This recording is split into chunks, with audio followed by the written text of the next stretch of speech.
Dodge is king. Darrell Alderman at the wheel of his Daytona has become synonymous with winning. 7 1991 Pro Stock victories translates to only one thing in the world of drag racing: dominance. But races are won weekend to weekend, and that's not so easy. It starts back in the long ways, and you have to work to get dominance, working at least a year in advance to keep engine combinations coming and to keep us ahead and keep us dominant. Well, for us to have dominance, we need this cool weather. Our car is shorter than everybody else's, as you know, and consequently, when the track gets, the traction is not as good because of the hot sun, then we are a real problem getting the starting line advantage, which we need. As far as being dominant at this race, I really don't feel dominant, and I don't think the team's dominant because we're number 2 qualifier. Warren Johnson is the number 1 qualifier, about 200s quicker than us, and that's a lot on race day. When we go to Reading, Pennsylvania, the tracks that's got a lot of bite in them, Topeka, Dallas, and Pomona, that's where we come on strong last year, and I feel that's where we'll shine this year. Pro Stock, look out. Alderman may well be redefining the term domination. The National Hot Rod Association presents Championship Drag Racing on ESPN Speed World.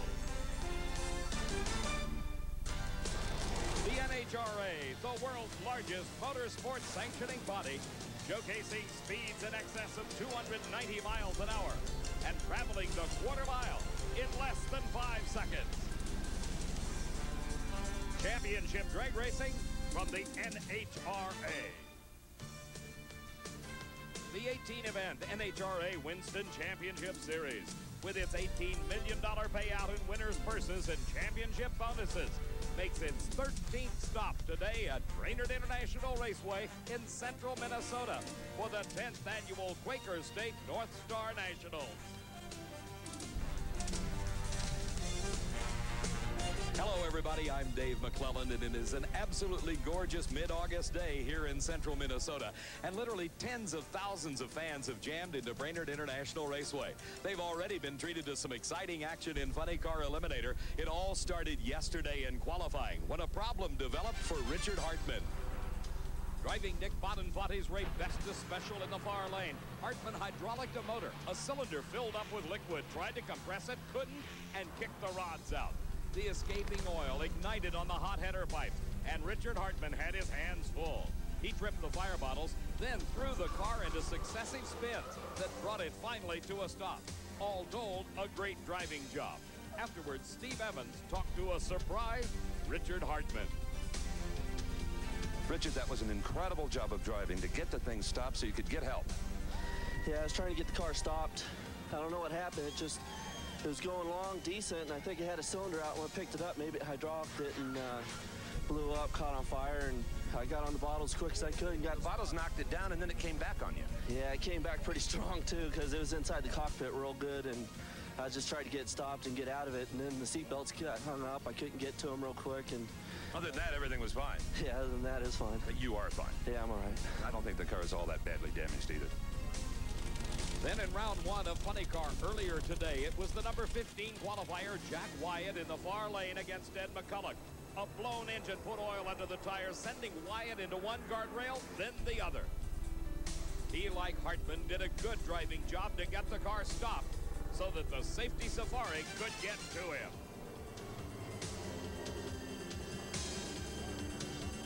As you can see from Wyatt's formerly white helmet, he was pretty well singed from the fire that got up into the cockpit.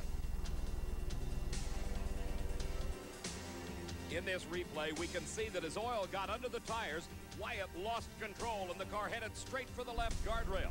After ricocheting off that wall, the car sprinted across the track with the throttle still open and hit that wall even harder. Jack, an awful lot happened in just a few tenths of a second, beginning with, what, a blown engine? I would assume that's probably what happened. I broke a rod, and then I got in the oil, and then come around on me pretty quick. And it's typical. When they hit one wall, the body moves over, opens the throttle, and you hit the other one. We've seen it before. Once it hits that wall, you're kind of skating around in the oil and stuff. You really don't have much control. I was more concerned trying to keep out of Ed's way and just try to get the fire bottles on and get stopped. Other than a little singe, you're all right? Yeah, just fine. Yeah, just a little brokenhearted, really. Hope to see you soon under better conditions. I hope so. We're going to see, taking inventory and stuff, and we'll see. This race is also seeing a big story developing in Top Fuel Eliminator. For more on that, here's my good friend Steve Evans. As these fans would be quick to point out, 4 truer words have never been silkscreen. Joe knows drag racing. And Joe Amato also knows how important that numeral 4 is to him. It's incredible. You could make big-time history today, and everything has to do with 4. Yeah, we'd be the first person in the history of drag racing to win a Top Fuel class 4 national events in a row. I mean, there's a lot of guys that have tried and they've always got the 3 and they've fumbled. We really had a lot of pressure to do it. Plus, we've run 4 times. We're trying to win our 4th world championship. We've run 54-second runs. We've won this race 3 times, so if we win it again, it'll be the 4th time. I mean, that's a lot of 4s. And what's incredible, this car has not qualified worse than 3rd all year long, right? Comes to Brainerd, where do you think he qualified? You got it. Number 4. Good luck, Joe. Thank you. We'll need it. We could take this on forever. There's 4 rounds of racing for $40,000, but enough's enough. So let's go back to Dave McClellan for more. Forewarned is forearmed, and it's time to get to racing, Steve. And here we are in round number 2 of Pro Stock Eliminator, and you're looking at the Castrol GTX Oldsmobile owned by Bob Piniella and driven by Larry Morgan. Here is the Pontiac of Jim Yates, the Fram Bendix Autolite Special. We've used the word dominance to describe Darrell Alderman. Here's why. Look at the lead he has over Warren Johnson, and look how those two have pulled away from the rest of the field in the Winston point standings. Here's what happened in round number 1 of racing today. Warren Johnson defeated Gary Brown, and Scott Jeffrey unbeat Bob Glidden. That sets up the 2 teammates in round 2.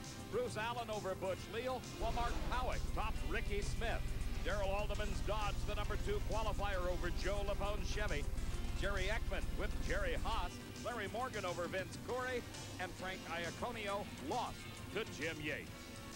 And speaking of Yates, what a success story for this driver this season. He has consistently qualified well. Here he was in the number 11 spot, and his first round victory earned him the right to race the number 3 qualifier, Larry Morgan, who came in at a 7:39. But today, race day, much different than the qualifying days. The temperature is cooler, the air is better, more horsepower coming out of these carbureted gasoline-burning race engines in the factory hot rods, the very best of the full-bodied race cars. Neither driver wanting to stage. They're both in the pre-stage beams. If they just roll forward about 6 inches, they'll be set for the start. Morgan's in, Yates is ready.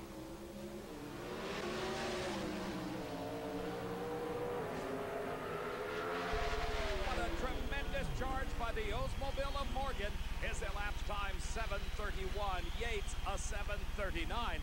But Yates had a giant advantage off the starting line. As we look again in replay, watch Yates' car in the far lane, the Pontiac. See how quick it moves as compared to Morgan's Oldsmobile? That gave him the advantage he needed. But he was unable to hold on, because as the cars traveled down the quarter mile, the power of the Oldsmobile as Morgan shifted through that clutchless 5-speed transmission. His 7:31 puts him up there with the best runners in Pro Stock today. Now let's go to Steve at the far end of the track. You within a few hundredths of the Dodge and of Warren Johnson. We'll see about that now. I think the air is pretty good, so it's hard to tell, but I'm pretty happy to be that close. Okay, thanks, Larry. Larry Morgan into the final 4 of Pro Stock Eliminator. The 1991 NHRA Quaker State North Star Nationals is being brought to you by Quaker State. The Big Q is One Top Motor Oil. And by Goodyear, the unanimous choice of all NHRA World Champions from Top Fuel to Pro Stock. And by Ford and your Ford dealer. Have you driven a Ford lately? We'll be right back with more Pro Stock Racing at Brainerd, Minnesota. Racer, the number 1 qualifier here. He faces another independent in round 2, Tommy Johnson Jr. Now continuing with Pro Stock Eliminator round number 2 eliminations. This is the 2-time and defending champion at the North Star Nationals. You're looking at the Super Shops Beretta of Bruce Allen. He's matched against the Oldsmobile of Mark Howick. On paper, this should be a very close race. In qualifying, Howick, number 5, 7.409. Allen, number 4, 7.402. Only 7 thousandths of a second separating him in qualifying. just about 11 thousandths of a second separated them in their first round victories. Allen was quicker and has the lane choice.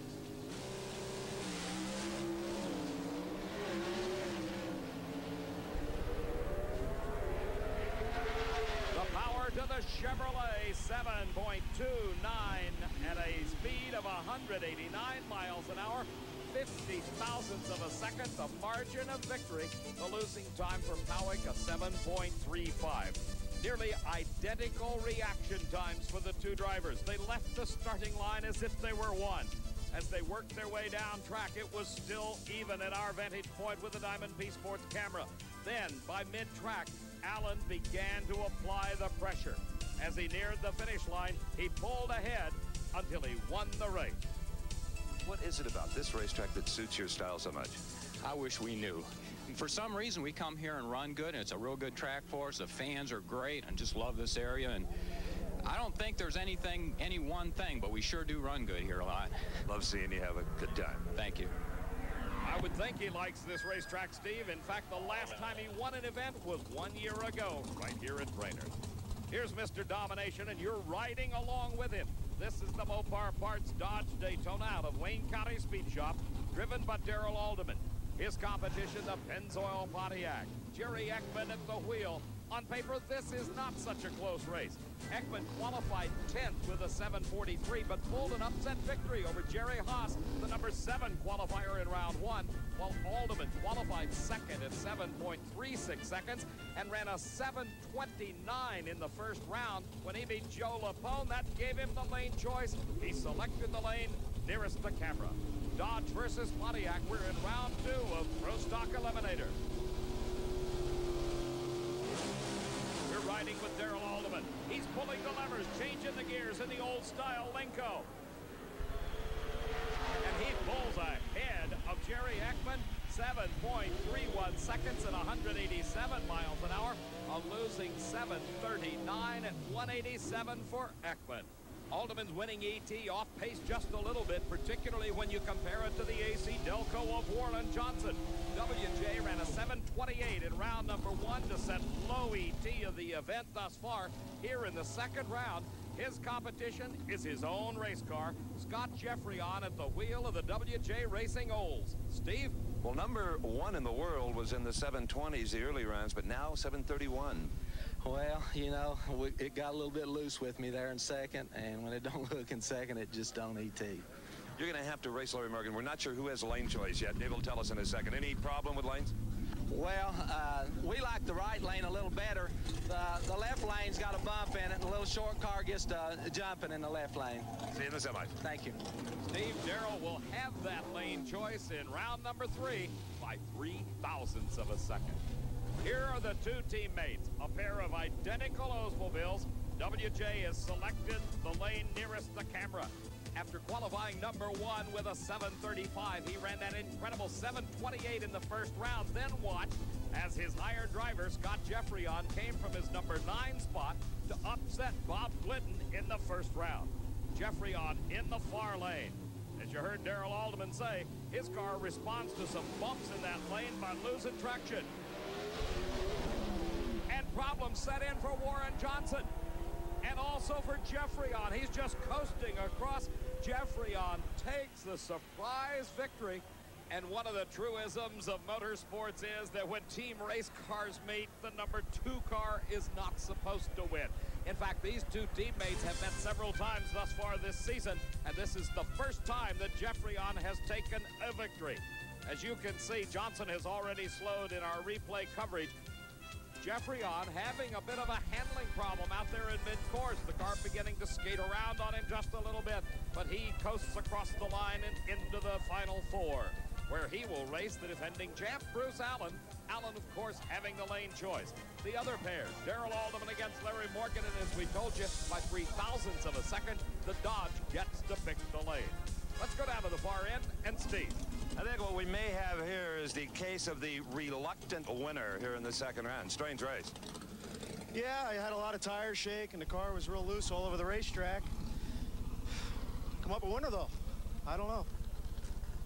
Well, the car slowed dramatically on the top end of the racetrack. That it did, but as loose as it was, It's lucky I kept it off the guardrail. Okay. David, you buy that story? Steve, I'm just glad I'm not Scott Jeffrey on. I don't want to have to make those kind of decisions in the boss's car, racing against the boss. Not me. Here's Kenny Bernstein. He's getting ready for round number 2 of Top Fuel Eliminator. He'll face Eddie Hill in just a moment. Long, sleek machines known as Top Fuel dragsters getting ready to challenge the quarter mile as we begin round number 2 racing in Top Fuel Eliminator. Tommy Johnson Jr. in the near lane will be challenging Dick LaHaye, the number 1 qualifier.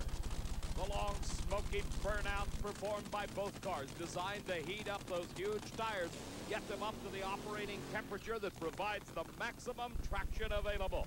The fans here at Brainerd are enthused about Top Fuel. The question is, can Joe Amato win 4 in a row and add to its point standings?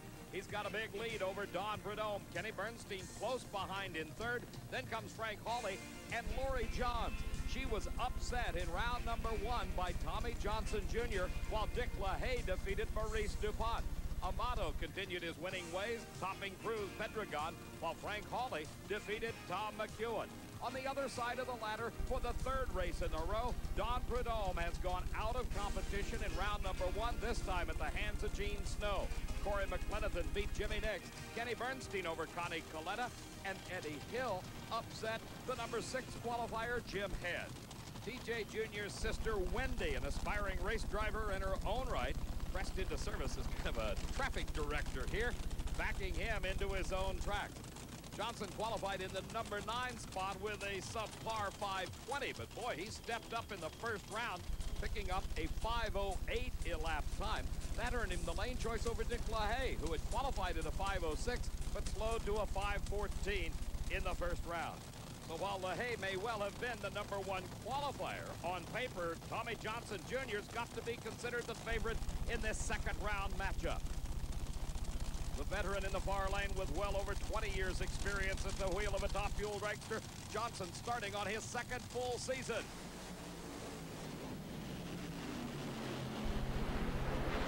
So close at the finish line, but Tommy Johnson Jr. advances to the final 4. His elapsed time of 5:13 off the pace of his first round victory at 2:76. But LaHaye slowing even more to a 5:17. As we watch in replay, they were off the starting line with almost identical reaction times. It was a close race. At the halfway point, it was a pick-em. As they thundered, though, towards the finish line, a little bit more power came out of Tommy Johnson's 4,000-plus horsepower engine and put him across the finish line first. Our next pair of cars back at the starting line, already fired, their burnouts completed. This is the Texan himself, the Super Shop Special, Eddie Hill at the wheel. His competition is Kenny Bernstein, the Budweiser King. With 200 Winston points awarded for each round victory, a win here would advance Bernstein into the number 2 spot in the point standings ahead of Don Prudhomme. Bernstein qualified well with a 5:08 in the number 3 spot, but slipped a bit in the first round when he ran a 5:10. Eddie Hill had massive improvement with his elapsed time from a 5:22, good for the 11th spot, down to a 5:11 in the first round. With the car staged, the drivers now concentrating on reacting to that green light, gaining an advantage if possible. And it is Bernstein using an advantage off the starting line. He ran slower, but won the race. 5:11 at 2:82 to a losing time 5:10 at 2:86.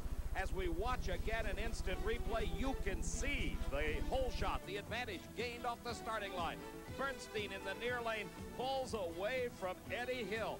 Both lanes are timed separately. Therefore, a car can run slower than his opponent and win the race, and you're watching it happen as Bernstein pulls ahead by more than a half a car length and takes the win. Steve?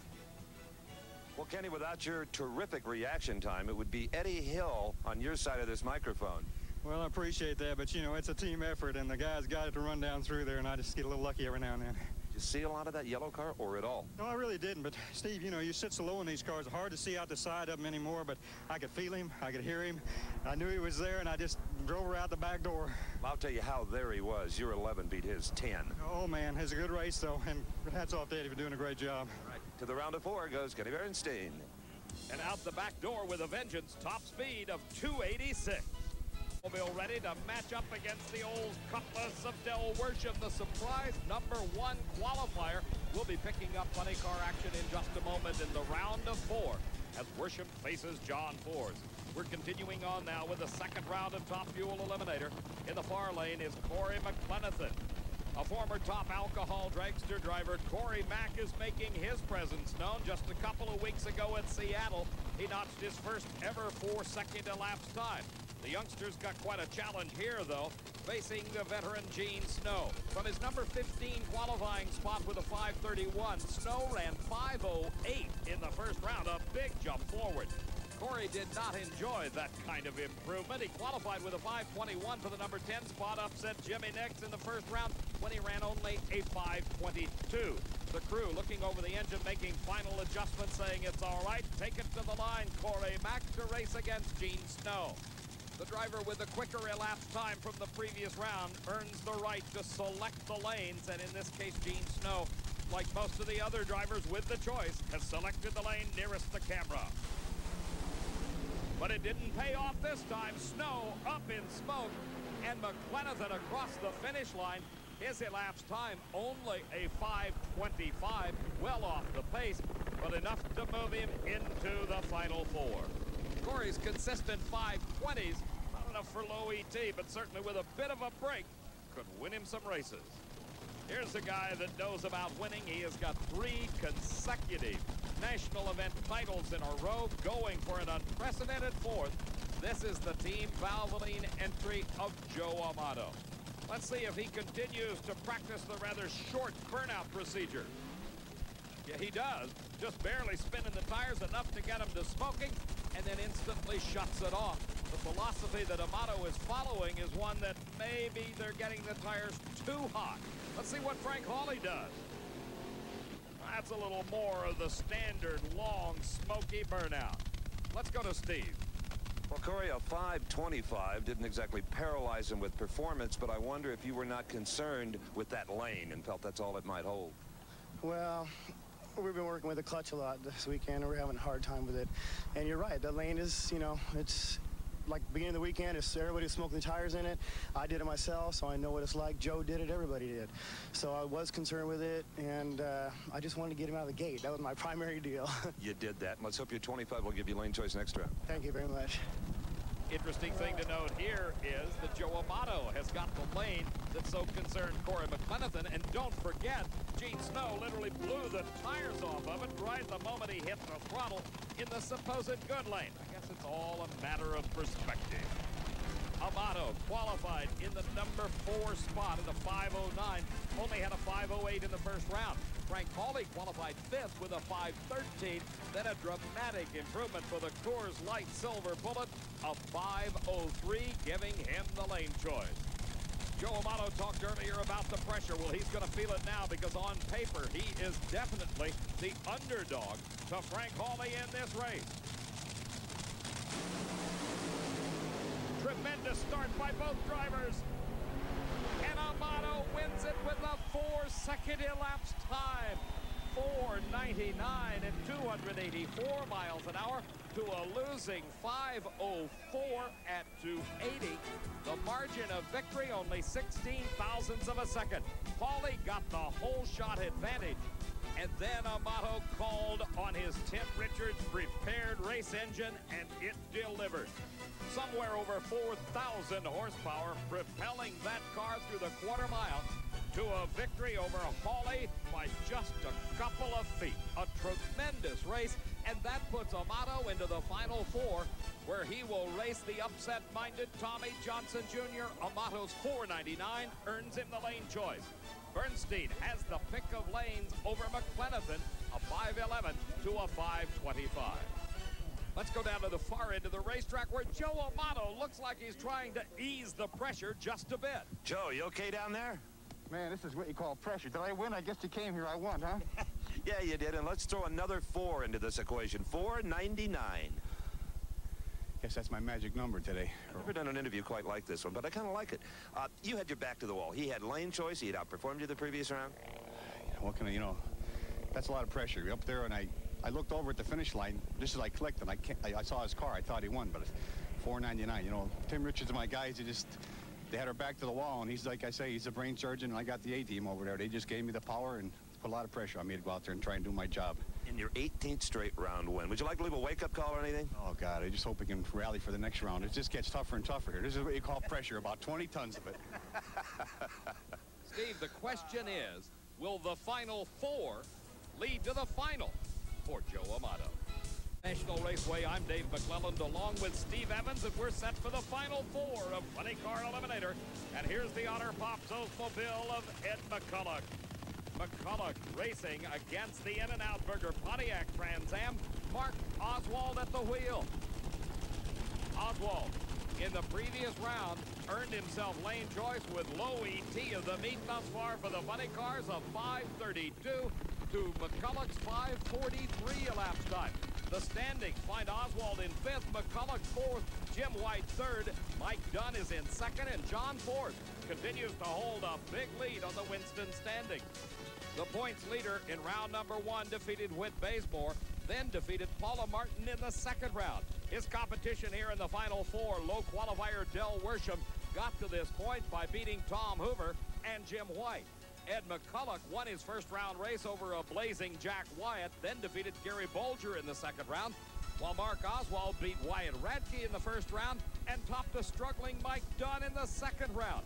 That loss by Dunn just opened the door for John Force to continue to extend his Winston points lead, aiming for his 2nd series title in a row.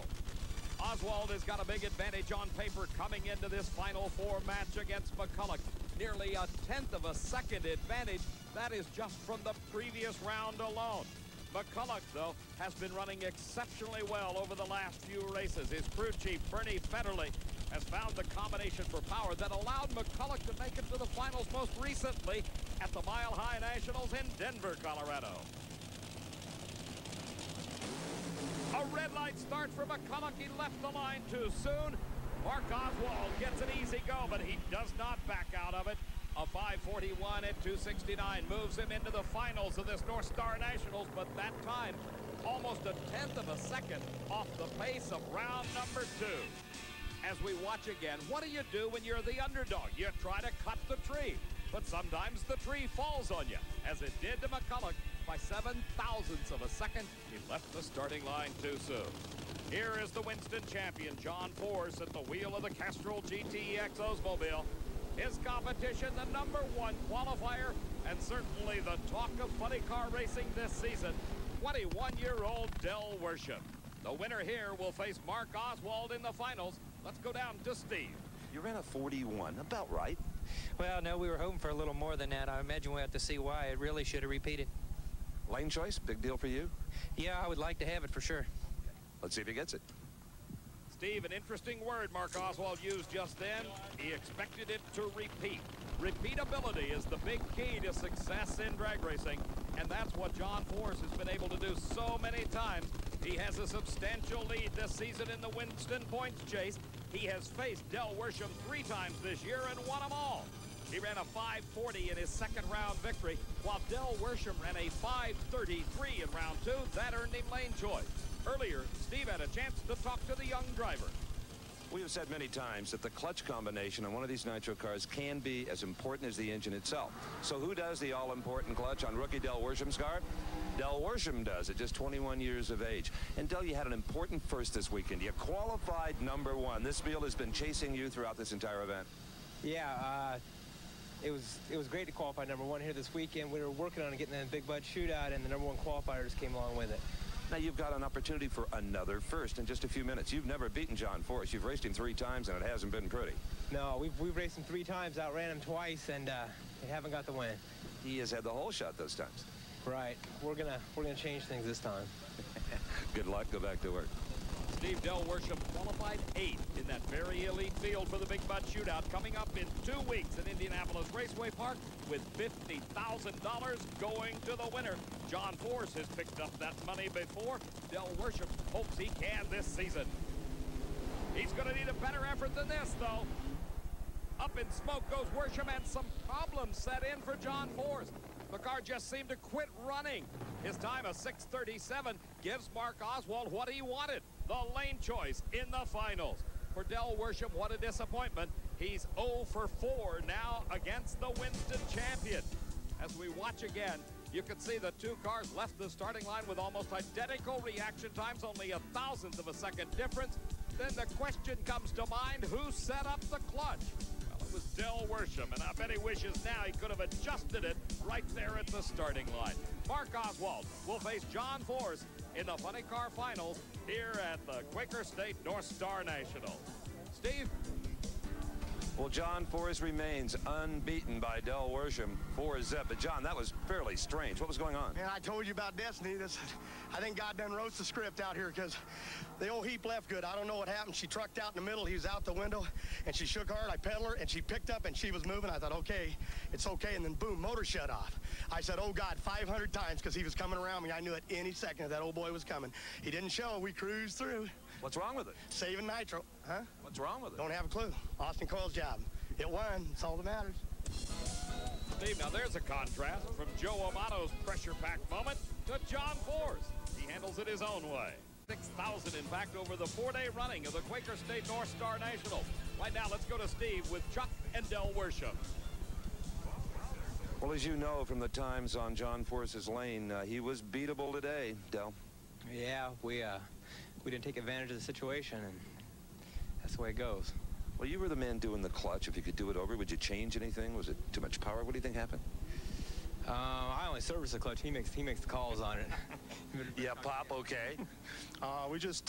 We backed it off a little bit for that round because it was getting hot outside, just not quite enough. It almost smoked the tires against the Hawaiian, and just missed by a little bit. You have to run them on the ragged edge to run these kind of times, and we just missed it. Real racers do, and these guys are. See you next time. Steve, just like my house, the buck stops at Dad. Here's the first pair of our final four in Pro Stock Eliminator, and what a race this should be. Darrell Alderman has the lane choice with the Mopar Parts Dodge Daytona by only 0.003 of a second over the Oldsmobile driven by Larry Morgan. The Castrol GTX machine owned by Bob Piniella is in the far lane of the racetrack as we're into the staging procedures.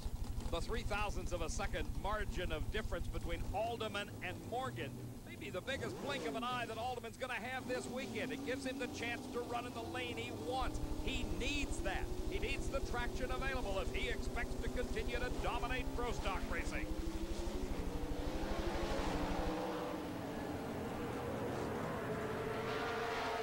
And he moves into the finals by 1 car length.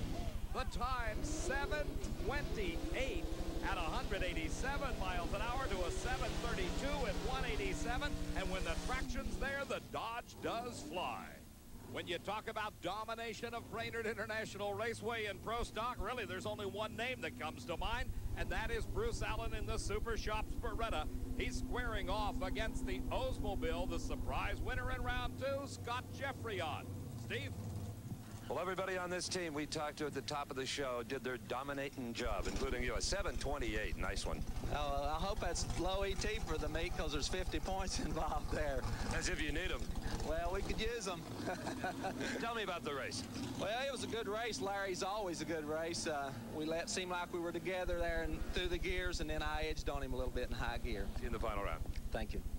Sorry to say, Darrell, it is not low ET. That remains in the hands of Warren Johnson. His 7:28, just a few thousandths of a second quicker. Ironically, WJ fell to his own teammate, Scott Jeffreyon, in round number 2. The question here is, can Jeffreyon stop Bruce Allen's charge to the final? Not on this run, a red light on the starting line by Jeffreyon, and Bruce Allen makes the final round for the 3rd year in a row. His elapsed time, 7:33. Lane choice goes to Darrell Alderman in the final at 189 miles an hour for Allen. Lots of horsepower on the top end. Jeffreyon redlighting by just 0.003 of a second. Our final should be one of the great ones. Bruce Allen, who's dominated this racetrack, and Darrell Alderman, who's dominated the season. Let's go to Steve. Well, Dave, this was a weird deal down here. Bruce Allen thought he lost. Jeffreyon thought he won. Neither one of you saw the red light, apparently. I wasn't paying any attention to that. I was trying to make a good run, get down through there. So, These races are so close, and all these guys are so good. When they get close like that, I can't tell. Well, you made a good run, a 7:33, but you won't have lane choice. You saw that 28 for the Dodge, I'm sure. No, I try not to look, because if that influences you in any way on something you might do, I just try and do my own thing. Those guys are awful fast, and hey, I'm happy to be in the final. And this is your lucky track. Yeah. Bruce can only hope that that luck continues here at the Quaker State North Star Nationals. At Brainerd International Raceway, it is time for the Final Four in Top Fuel Eliminator. In the near lane, it is Corey McLenathan. He does not have the lane choice. Kenny Bernstein does, and Bernstein has put the Budweiser King in the far side of the racetrack. And that's a bit of a change from what we've been watching, where the quicker cars, those with the lane choice, have selected the near lane of the racetrack. Maybe Bernstein and his crew chief, Dale Armstrong, know something we don't. Bernstein has a big advantage on elapsed time, 5:11 to a previous 5:25. Let me take this opportunity to invite you to become a member of a very special organization, the National Hot Rod Association. For just $45 a year, you get 48 issues of National Dragster, a patch, pin, rule book, and lots more. And if you order by calling the number on your screen, you'll get a free copy of Diamond B's home video, Drag Racing 90. Give a call today. This is a critical race for Corey Mack. If he wins here, it will be his first final round appearance ever. And it is not to be. Something goes wrong as Kenny Bernstein streaks across the finish line with a victory, but slowing to a 5:18 at 280 miles an hour. That is the slowest elapsed time that he has had all day long, but it was enough to put him in the finals of the Quaker State North Star Nationals. Watch here in the near lane. Corey McLenathan gave Bernstein a struggle for just a few hundred feet. And then something went wrong with Corey Mack's race car. As we watch here in replay, you can see it happen. The supercharger goes pop. And that lets Bernstein go right on to the finish line and the victory. Well, Kenny, until Corey Mack went boom, that was one heck of a drag race. It looked awful close. I could hear him again, couldn't see him, but boy, I could sure feel him right beside us, I'll tell you. Fell off just a bit to an 18. Yeah, we got something really going on here, Goofy. We don't know exactly what it is, what's happening to us. Something you can feel? Or? Well, it's just not accelerating. It's shaking the tires a little bit. We just got to work on this thing and make it come around. Okay, let's find out who Kenny Bernstein will race in the final round. Steven, that's going to be a great race. Joe Amato against Tommy Johnson Jr. as the brain trust of Bernstein and Armstrong trying to figure out their problem. Here's TJ Jr. He's having to confront that lane furthest from the camera, not by choice. He was put there by Joe Amato. The Valvoline Special running the event's only 4-second elapsed time thus far in round number 2 of 4:99. He's a big favorite on paper over TJ. Oh, that's a close race, and Amato just pulls it out. A winning time of a 5:04 and 2:80. A slight advantage off the starting line for Tommy Johnson Jr. Gave him a 5:13 at the finish line, but it was Amato prevailing. He'll race Bernstein in the finals of Top Fuel and have the lane choice.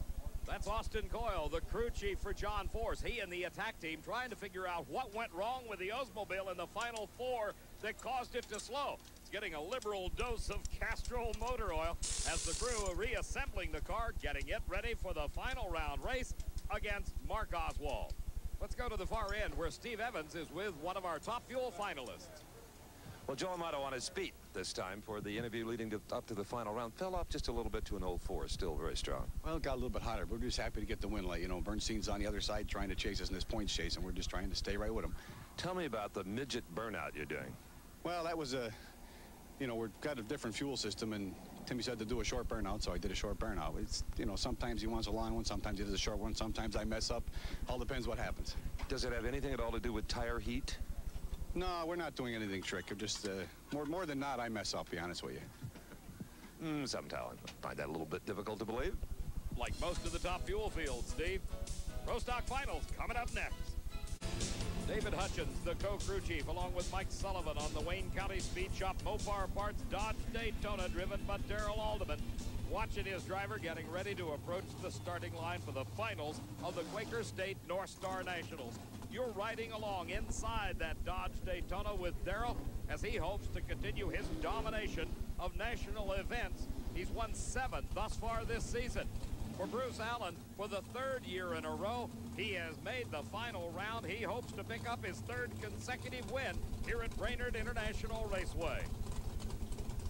On paper, Alderman has got the quicker time of the day. He's 7:28. But for Bruce Allen in the Super Shops Beretta, he's oh so close with a 7:29. Problems for Bruce Allen, and Darrell Alderman has won race number 8 for the 1991 season and extends even further his Winston points lead. His time a 7:32 at 187 miles an hour. One thing about this race will please Bruce Allen, and that is going to be the reaction time printed out on his time slip. He got a great start off the line, but then it disappeared with mechanical problems setting in, the car slowing, and Alderman heading towards the finish line, and yet another victory. A tremendous job by both drivers, but Alderman prevailing today. Here will come our finalists in Funny Car Eliminator, the Castrol Oldsmobile of John Force.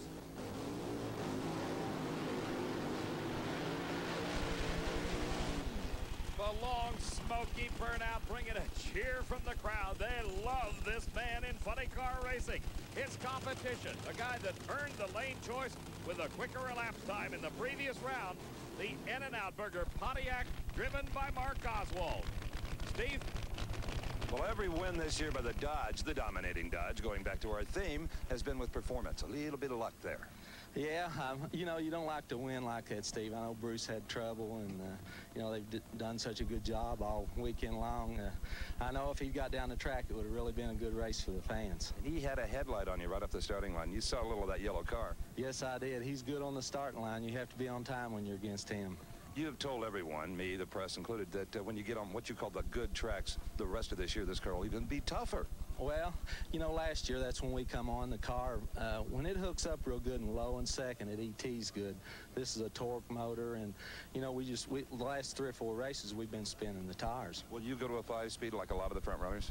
Dave and Mike are talking about going to the 5-speed a little later on. One reason we haven't gone to the 5-speed yet is because we'll have to change our chassis. And I'd like to dedicate this race to Janet Daughtery, our PR lady. Her birthday's today. And also I'd like to thank my sponsors, Mopar and Dodge Motorsports. Well said. Congratulations. Thank you. And if the thought of Darrell Alderman getting better late in the season doesn't strike fear into the hearts of pro stock racers, this should. Look at the standings at the moment. Alderman well ahead of Johnson, Jeffrey on 3rd, Glidden 4th, and Larry Morgan, number 5, 13 out of 18 events completed on the Winston Championship Trail. Mark Oswald in the near lane. Force in the far lane. Tremendous difference in the previous round. Remember, it was Force who had problems before. But there were none here. By 0.07 of a second, John Force has taken the title of the Quaker State North Star Nationals. His elapsed time, 5.40 to a losing 5.44. Oswald having the advantage off the starting line as we watch in replay. You can see it unfold. It did not take long for John Force to pull alongside of Oswald. And then, with no problems like he had in the final 4, Force just motored on to the finish line to take a very close victory and extend his lead in the Winston Championship. Let's go to the far end and Steve. You know, you can't even snap your fingers in 7/1000 of a second, but that was your margin of victory, John Force, over Mark Oswald. What a battle. Steve, it was a close race. I looked out the window, and I'm saying put her to the next cone, but she was nosing over just a little bit. I thought she's running out of steam, don't lift, and right when I clicked her in the light, he come through. I didn't know who won it. I got to put it, this team, Coyle and his guys, they put it together again. They're consistent. I honestly didn't know. I was looking to read you guys' faces to see if we won. That close. Hey, I want to take a minute here to thank all my sponsors, Castrol and Jolly Rancher and the Wax Shop and Autolite, everybody that supports this team, and especially my biggest supporter in my family here, Austin Coyle, and the group. Celebrate. Thank you. Force extending his lead over Dunn. Jim White in 3rd, Ed McCulloch 4th, and Mark Oswald, number 5, in the Winston point standings for Funny Car Eliminator. As John Force and the attack team continue to celebrate at the far end of the racetrack, back at the starting line, they're getting ready for the final in Top Fuel Eliminator. That's coming up next. A tremendous amount of drama surrounds these two cars in the final of Top Fuel Eliminator. For the Budweiser King, Kenny Bernstein, what he's looking for is an opportunity to narrow that gap between him and the leader, Joe Amato, in the Winston points chase. For Amato, it is truly a story of fours. He is seeking his 4th consecutive national event title, his 4th consecutive North Star Nationals title, his 4th Winston Championship Series title, and another 4-second elapsed time on this racetrack. Thus far, he is the only car, that Valvoline Special with Joe Amato aboard, to run in the fours. And it is not to be as Kenny Bernstein upsets Joe Amato. 5.05 seconds for Bernstein. A losing time. Quaker at 5:02. Bernstein with the hole shot off the starting line. As we watch again, he got the advantage, and Joe Amato had a quarter of a mile, but could do absolutely nothing about it. By about a half a car length, Bernstein was leading at that point. As they neared the finish line, the margin between the two cars was nearly the same. Look how close that race was. Bernstein taking the title. It wasn't the clutch, it wasn't the tires, it wasn't the motor. It was Kenny Bernstein's right foot that ended Joe Amato's streak at 3. Boy, he's a tough one, too. Let me tell you, you better be ready when you get up there against him. But it's a Budweiser team. I mean, Dale really took a shot out of the dark because we're floundering pretty hard. It's a great day for him. But you were so ready on the starting line. It was almost red. Oh, I know, and I had to be ready because I knew he was going to be ready. And when you get up there, boy, these guys are tough, and I just ready for him as best I can. A lot of good things have happened today. You moved into 2nd in the points. You picked up 200 just now on Joe for the Winston Championship. Well, at least it's not over with. I think if he'd won here, it'd have been pretty much over with. At least there's a taste of an outside shot. But at least, you know, we give him a little battle today, and the Budweiser King Quaker State. Mac 2 Legal Snacks is back. Oh, that's good news. I'm relieved to hear that. That's 4 wins this year for Kenny Bernstein. We saw how close that race was. It was 10,000ths of a second. That was the difference at the finish line, and it moved Bernstein even closer to Amato. Prudhomme is 3rd, Frank Hawley 4th, Laurie Johns now number 5.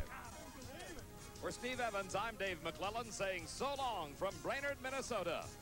The 1991 NHRA Quaker State North Star Nationals has been brought to you by Quaker State. The Big Q is One Tough Motor Oil. And by Autolite Spark Plugs. Guaranteed for 2 years, no matter how far you go. And by Budweiser, the king of beers with that clean, crisp, cold taste. Nothing beats a Bud. Coverage of the NHRA North Star Nationals has been a presentation of Diamond P Sports in association with ESPN.